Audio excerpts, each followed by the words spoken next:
Hello hi అండి. నమస్తే. నా పేరు వెంకట్. Welcome back. మా ఊరు సోది సుత్తి లేకుండా మంచి మాటలు కొన్ని, నిజాలు మరిన్ని. ఫస్ట్ ఆఫ్ ఆల్ మంచి మాటలకు వెళ్దామండి. జీవితంలో ఈ మూడు విషయాలను గుర్తుపెట్టుకోండి. మొదటిది, మీ మీద నమ్మకం లేని వారికి సంజాయిషి చెప్పాల్సిన అవసరం లేదు. రెండవది, మీకు గౌరవం లేని చోట ఉండాల్సిన అవసరం లేదు. ఇక మూడవది, మీ కన్నీళ్లకు విలువ ఇవ్వని వారి కోసం అసలు బాధపడవలసిన అవసరం లేదు. రాపిడి లేనిదే రక్తం ప్రకాశించదు. అలాగే కష్టాలు తట్టుకోలేని వ్యక్తి ఏనాటికి పరిపూర్ణత సాధించలేడు. ఏడవడం తప్పు కాదు, అలాగే కింద పడిపోవడము తప్పు కాదు. ఏడ్చిన తరువాత నవ్వకపోవడం తప్పు, కింద పడిన తరువాత లేవకపోవడం తప్పు. మనిషికి కావలసింది ఆస్తులు అంతస్తులు కాదు, అనుబంధాలు ఆత్మీయతలు. ఆస్తులు కరిగిపోయినా బ్రతకగలం, కానీ అనుబంధాలు దూరమైతే జీవించగలమా? మీకు సహాయం చేసిన వారిని ఎప్పటికీ మర్చిపోవద్దు. మిమ్మల్ని ప్రేమించిన వారిని ఏ పరిస్థితులను ద్వేషించవద్దు. అలాగే నిన్ను నమ్మిన వారిని మోసం చేయవద్దు. నువ్వు కావాలి అనుకున్నప్పుడు ఏదీ రాదు. నీకు రావాలి అని రాసిపెట్టింది ఏదీ ఆగదు. రాలేదని కృంగిపోకు, అలాగే వచ్చిందని పొంగిపోకు. జరిగేవన్నీ కర్మలో భాగమే అని గుర్తించు. మన ఇంటి కప్పులో రంధ్రం ఎండలో కనిపించకపోవచ్చు, కానీ వానలో దాని బండారం తప్పకుండా బయటపడుతుంది. మనుషులు కూడా అంతే. సరైన సమయంలో వారి యొక్క నిజస్వరూపం తప్పకుండా బయటపడి తీరుతుంది. చెప్పులు లేవని ఏడ్చేవాడికి కాళ్ళు లేనివాడు కనిపిస్తే గాని అర్థం కాలేదట. వాడు ఎంత అదృష్టవంతుడో అని. అందరం అంతే. ఉన్నదాని గురించి సంతోషపడకుండా లేని దానికోసం ఏడుస్తూ ఉంటాం. నిజానికి అబద్ధానికి తేడా ఏమిటో తెలుసా? నువ్వు చెప్పిన అబద్ధాన్ని నువ్వే రక్షిస్తూ ఉండాలి, కానీ నిజం మాత్రం ఎప్పటికీ నిన్ను రక్షిస్తూ ఉంటుంది. ఆడవారి అందం వారి ముఖంలో ఉండదు, వారి యొక్క నిజమైన ప్రేమలో, వారి నడతలో ఉంటుంది. మగవారి అందం వారి ఆస్తులో, సంపాదనలో ఉండదు, వారు స్త్రీకి ఇచ్చే మర్యాదలో ఉంటుంది. ఒక్కసారి దెబ్బతింటే తెలుస్తుంది నీలో ఎంత ధైర్యం ఉందో. ఒక్కసారి తప్పు చేస్తేనే తెలుస్తుంది నువ్వు ఇంకా ఎంత నేర్చుకోవాలో. ఒక్కసారి ఓడిన తర్వాతే తెలుస్తుంది నువ్వు ఎలా గెలవగలవో. ఈ ముగ్గురిని జీవితంలో ఎప్పటికీ దగ్గరికి రానివ్వకండి. మనకు విలువ ఇవ్వని వారికి, మనల్ని చూసి ఈర్ష్యపడేవారిని, మనల్ని అర్థం చేసుకోకుండా మన గురించి ఇతరులకు చెడుగా చెప్పేవారిని. కొంతమంది మనల్ని కిందకి లాగి ఆనందించడానికే పుడతారు. వాళ్లలో 75% మన బంధువుల ఇళ్లలోనే పుడతారు, కాదంటారా? మన వ్యక్తిత్వం గురించి ఒకరు వేలెత్తి చూపిస్తున్నారు అంటే వారికి నచ్చినట్లు మనం ఉండడం లేదు అని అర్థం. అంతేగాని మన వ్యక్తిత్వం చెడ్డది అని కాదు. వేలెత్తి చూపేవారందరూ నీతిమంతులు కారు.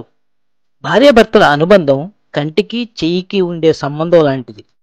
చెయ్యికి దెబ్బ తగిలితే కన్ను ఏడుస్తుంది, అలాగే కన్ను ఏడిస్తే చెయ్యి తుడుస్తుంది.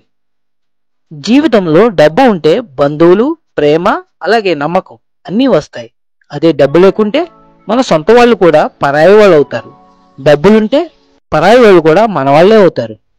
నీ మొదటి విజయం ఏమిటో తెలుసా? నిన్ను నువ్వు ప్రేమించుకోవటం, నిన్ను నువ్వు గౌరవించుకోవటం, నిన్ను నువ్వు నమ్మటం. ఇవన్నీ చేస్తే జీవితంలో విజయం సాధించినట్లే. సమాజంలో మార్పు ఎందుకు రాదో తెలుసా? పేదవారికి ధైర్యం లేక, మధ్యతరగతి వారికి సమయం లేక, ఇక ధనవంతులకు అవసరం లేక. నీ యొక్క కన్నీళ్ల నుండే కష్టపడాలనే తపన పుట్టాలి. అవమానాల నుండే అనుకున్న లక్ష్యాన్ని సాధించే పట్టుదల పుట్టాలి. ఎవరైతే నిన్ను ఎగతాళి చేశారో వారే నీ కోసం ఎదురు చూసేలా ఉన్నత శిఖరాలకు ఎదిగే మార్గం పుట్టాలి. సూర్యుడు అస్తమించకుండా రోజంతా నా కోసం అలా ఉంటే బాగుంటుందని అనుకోవడం ఎంత మూర్ఖత్వమో, కష్టాలు రాకుండా జీవితాంతం సుఖంగా గడిపేయాలి అనుకోవడం కూడా అంతే మూర్ఖత్వం. వస్తువు యొక్క విలువ కొనే ముందు తెలుసుకుంటాం, మనిషి యొక్క విలువ కోల్పోయాక తెలుసుకుంటాం. రూపాన్ని చూసి మోసపోకు, అలాగే రూపాయిని చూసి మురిసిపోకు. రూపమైన శాశ్వతం కాదు, మనసులోని ప్రేమానురాగాలే శాశ్వతం. మనవి కాని బంధాల వెంట ఎంత పరిగెత్తినా నీ దేహానికి అలసట, నీ మనసుకి బాధ తప్ప ఇంకేమీ ఉండదు. నీది అయినది ఎప్పటికీ నిన్ను వీడదు, నీది కానిది ఎప్పటికీ నీకు దొరకదు. ఎవరి మీద ఎక్కువగా ఇష్టాన్ని పెంచుకోవద్దు, ఎందుకంటే ప్రేమతో అల్లుకున్న పూలమాలే విషనాగులే కాటేస్తే తట్టుకోవటం ఎవరి వల్ల కాదు. మనిషికి కత్తినిచ్చి వీరుని చేయొచ్చు, అలాగే పుస్తకాన్ని ఇచ్చి మేధావిని చేయొచ్చు. కానీ మంచివాడు కావాలంటే మాత్రం మనసుండాలి, అంతే తప్ప ఇస్తే వచ్చేది కాదు. ఆకలి తీరాక అన్నాన్ని, అవసరం తీరాక మనిషిని అలుసుగా చూడొద్దు. ఎందుకంటే ఆకలి మళ్లీ వేస్తుంది, అవసరం మళ్లీ వస్తుంది. ఉన్నది ఉన్నట్లుగా చెప్పేవారిని దూరం చేసుకుంటాం, లేనిది ఉన్నట్లుగా చెప్పేవారిని తేలికగా నమ్మేస్తాం. మనం నిజం తెలుసుకునే లోపే నిజాయితీగా ప్రేమించే వాళ్లను కోల్పోతాం. ఇక ఇదే నిజం. ఆయుధం కంటే పదునైనది మాట. ఆ మాట ఆలోచనాత్మకంగా ఉండాలే కాని అవమానించే విధంగా ఉండకూడదు. మన మాటలు ఎదుటివారిని ఉత్తేజపరిచే విధంగా ఉండాలే కాని వెటకారంగా ఉండకూడదు. అర్థం చేసుకునే విధంగా ఉండాలే కాని కించపరిచే విధంగా ఉండకూడదు. ఉప్పులాగే కటువుగా మాట్లాడేవారే నీ మేలు కోరే మిత్రుడు, అంతే తప్ప చక్కెరలాగా తీపి కబుర్లు చెప్పేవాడు అస్సలు కాదు. ఎందుకంటే చక్కెరకు చీమలు పట్టని రోజు లేదు, అదే ఉప్పుకు పురుగు పట్టిన దాఖలాలు లేవు. మన యొక్క సంస్కారం చెబుతుంది కుటుంబం ఎలాంటిదో. మనం మాట్లాడే మాటలు చెబుతాయి మన స్వభావం ఎలాంటిదో. మనం చేసే వాదన చెబుతుంది మనకు జ్ఞానం ఎంతుందో. మనం చూసే చూపు చెబుతుంది మన యొక్క ఉద్దేశం ఏమిటో. మన వినయం చెబుతుంది మనం నేర్చుకున్న విద్య ఎలాంటిదో. ఎలా బ్రతకాలో తెలియదు అని భయపడకు, ఎందుకంటే గూటి నుండి బయలుదేరిన పక్షికి తెలియదు గింజలు ఎక్కడ దొరుకుతాయో అని. అయినా సరే ఎగురుకుంటూ పోతుంది కదా. మన జీవితం కూడా అంతే, ప్రయత్నమే జీవితం. నీకు ఉన్నదంతా ఏదో ఒకరోజు ఇచ్చేయాల్సిందే. నీ వెంట ఏదీ తీసుకుని వెళ్ళలేవు, అందుకే ఆ ఇచ్చేదేదో ఇప్పుడే ఇవ్వు. ఇచ్చే గొప్ప అవకాశాన్ని నువ్వే వాడుకో. ఇవ్వటంలో ఆనందాన్ని అనుభవించాల్సింది నువ్వే, అంతేగాని నీ వారసుడు కాదు. ఆకులు తింటేనే బ్రహ్మజ్ఞానం వస్తుంది అంటే అందరికన్నా ముందు మేకలే జ్ఞానులు కావాలి. స్నానంతోనే పాపలు పోతాయంటే ముందుగా చేపలే శాప విముక్తులు కావాలి. తల్లకిందులుగా తపస్సు చేస్తేనే పరమాత్మ ప్రత్యక్షమవుతాడు అంటే ముందుగా గబ్బిలాలకే ఆ వరం దక్కాలి. ఈ విశ్వం అంతా కూడా ఆత్మ ఉంది. నీలోని ఉన్న ఆత్మను వదిలి పరమాత్మ అంటూ పెరుగులు పెడితే ప్రయోజనం ఉండదు. నీలో లేనిదంటూ ఏమీ లేదు, బయట ఉన్నదంతా నీలోనూ ఉంది. ప్రస్తుతం మన జీవన విధానం ఎలా ఉంది అంటే చదువు ఎక్కువ, జ్ఞానం తక్కువ. పెద్ద ఇల్లు, చిన్న కుటుంబం. జీతం ఎక్కువ, మనశ్శాంతి తక్కువ. అత్యుత్తమమైన వైద్య విద్య, కానీ అనారోగ్యం. చంద్రుని తాకిన పక్కింటి వారికి ఎవరో కూడా తెలియదు. తెలివితేటలు ఎక్కువ, మమకారం తక్కువ. మద్యం ఎక్కువ, మంచినీళ్లు తక్కువ. మనుషులు ఎక్కువ, మానవత్వం తక్కువ.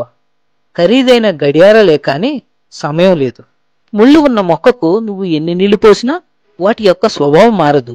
అలాగే కొంతమంది మనుషుల విషయంలో నువ్వు ఎంత సహాయం చేసినా, ఎంత మంచిగా ఉన్నా, ఎంత ప్రేమను చూపినా వారి యొక్క స్వభావం, గుణం ఎప్పటికీ మారదు. స్వచ్ఛమైన స్నేహం తోడుగా ఉంటే ఓటమి కూడా ఓదార్పునిస్తుంది. అలాంటి తోడు, ఆ స్నేహం లేకుంటే వరించిన విజయం కూడా వికరిస్తుంది. జీవితంలో మంచి స్నేహాన్ని సంపాదించండి, అదే మీకు గొప్ప సంపద. ధనం లేకపోయినా కూడా తృప్తిగా ఉన్నవాడు ఎల్లప్పుడూ ధనికుడే. కాలం ఎప్పుడూ ఒకేలా ఉండదు. మనం ఇప్పుడు బాధపడుతూ ఉండొచ్చు, కానీ మనం బాధ పెట్టకపోయినా మనల్ని బాధ పెట్టిన వారు బాధపడే రోజు ఖచ్చితంగా వస్తుంది. ఎండాకాలంలో సూర్యుడిని తిట్టినవారే చలికాలంలో సూర్యుని రాక కోసం ఎదురు చూస్తూ ఉంటారు. అలాగే ఈరోజు మనల్ని కాదని వెళ్ళిన వారే ఏదో ఒకరోజు తప్పకుండా వెతుక్కుంటూ వస్తారు. సంపద పెరిగే కొద్దీ ధనవంతుడు అవుతావు, సంవత్సరాలు పెరిగే కొద్దీ ముసలివాడి అవుతావు. కానీ మంచితనం పెరిగే కొద్దీ భగవంతుడు అవుతావు. భగవంతుణ్ణి 10 మందికి సహాయం చేసే స్తోమత కావాలి అని కోరుకోవాలి, అంతేగాని 10 మంది దగ్గర నుండి సహాయం పొందాలి అని కోరుకోకూడదు.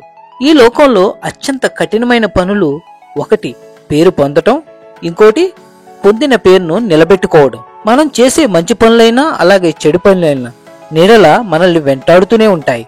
నీ జీవితానికి ప్రశాంతత అయినా, మనశ్శాంతి అయినా నీ ఆలోచన నుండే మొదలవుతుంది. కోపం వచ్చినప్పుడు మనసుతో పోరాడు, మనిషితో కాదు. సమస్య వచ్చినప్పుడు కాలంతో పోరాడు, కన్నీటితో కాదు.